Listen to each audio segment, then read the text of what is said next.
Hello दोस्तों, मैं ज्ञानमती त्रिपाठी आपको अपने YouTube चैनल पे स्वागत करती हूँ। आज मैं आपको एक लाचारी गीत सुनाने जा रही हूँ। आपको अच्छा लगे तो कमेंट में जरूर बताना। गोरी गलियन में पायल बजा के चली, गोरी गलियन में पायल बजा के गई, गोरी गलियन में पायल बजा के गई,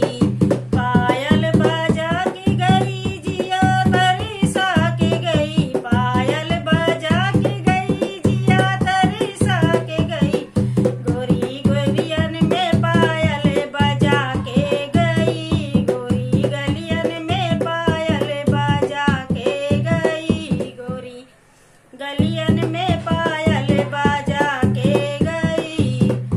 पायल बजा के गई जिया तरिसा के गई, पायल बजा के गई जिया तरिसा के गई, गोरी जेवना में जादू चला के गई,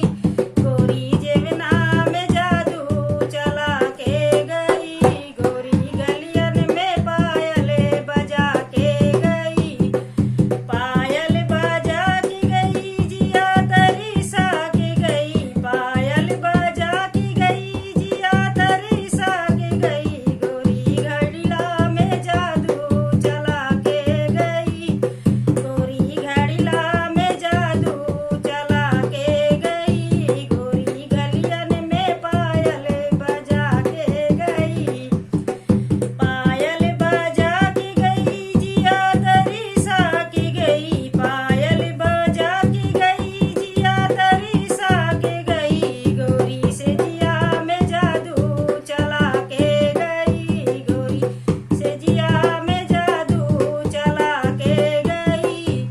गोरी गलियन में पायल बजा के गई, गोरी गलियन में पायल बजा के गई,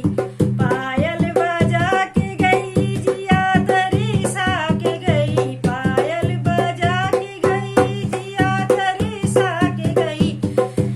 गोरी घेड़ुआ पे जादू चला के गई, गोरी घेड़ुआ पे जादू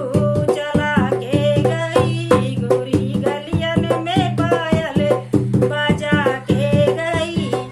पायल बजा के गई जिया तरिसा के गई, पायल बजा के गई जिया तरिसा के गई,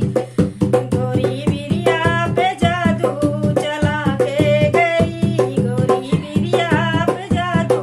चला के गई, गोरी गलियन में पायल